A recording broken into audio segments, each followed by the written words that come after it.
In a quiet village nestled between two towering mountains, there lived a girl named Amara. Amara was known for her insatiable curiosity.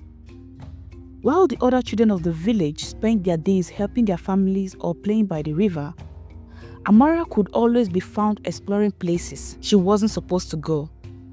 Her father often warned her, "Curiosity killed the cat, Amara. Some doors are better left unopened." But Amara would only laugh and say, "I'm not a cat, father."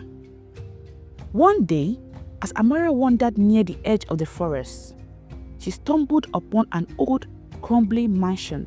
Its iron gates were tangled with vines, and the windows were so dusty they reflected no light. It looked abandoned, but Amara felt an inexplicable pull towards it.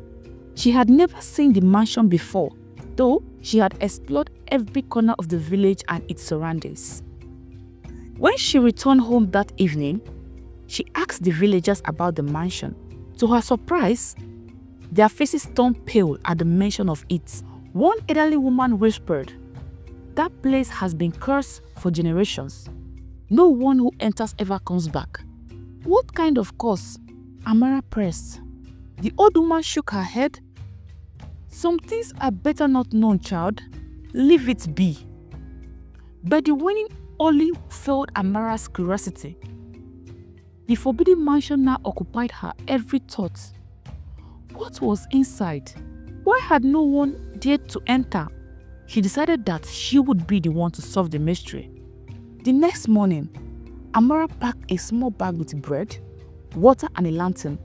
She waited until the villagers were busy in the fields before slipping away towards the mansion. As she approached, the air grew colder and an eerie silence settled around her. Even the birds seemed to avoid the place. Amara pushed open the rusty gate with groan in protest. The front door of the mansion was slightly ajar, as if inviting her in. Taking a deep breath, she stepped inside. The interior was dimly lit, with cobwebs hanging like curtains. Dust covered every surface and the air smelled of decay. She began to explore the room by room. Most were empty, but she found strange objects.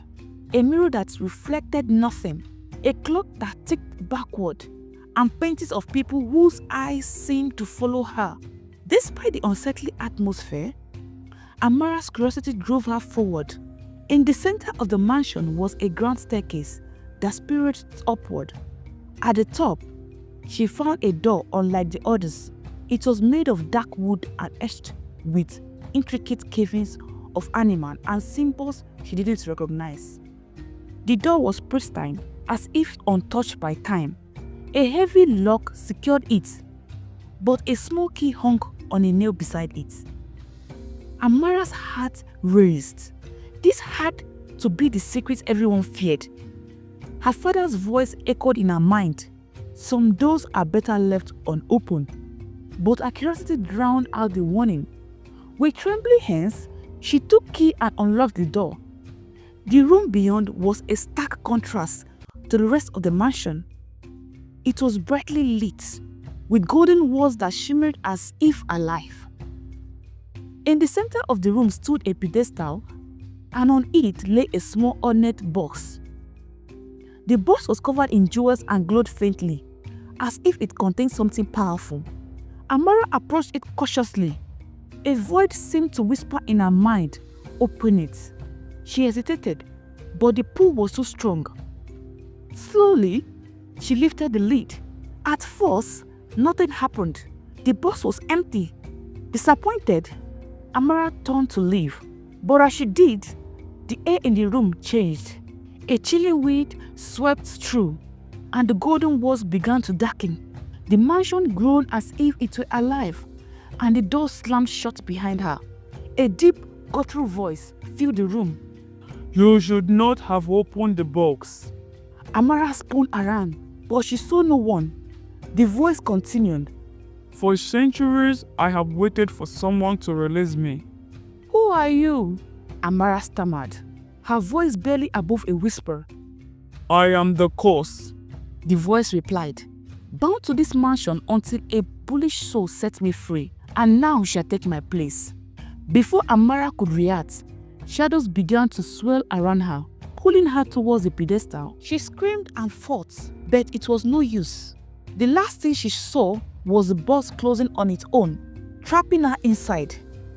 When Amara didn't return home that evening, the villagers searched for her.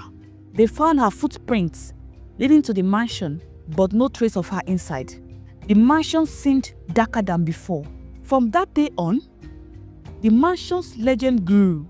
Some claimed to hear Amara's voice crying for help, while others said they saw her silhouette in the windows.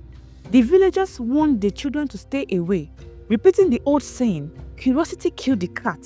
And so, the mansion remained a forbidden place, a silent reminder of the price of unbridled curiosity. As for Amara, she became part of the curse, waiting for the next curious soul to set her free. Thanks for watching. Don't forget to like, comment, and share, and also subscribe to get the latest stories. Thank you.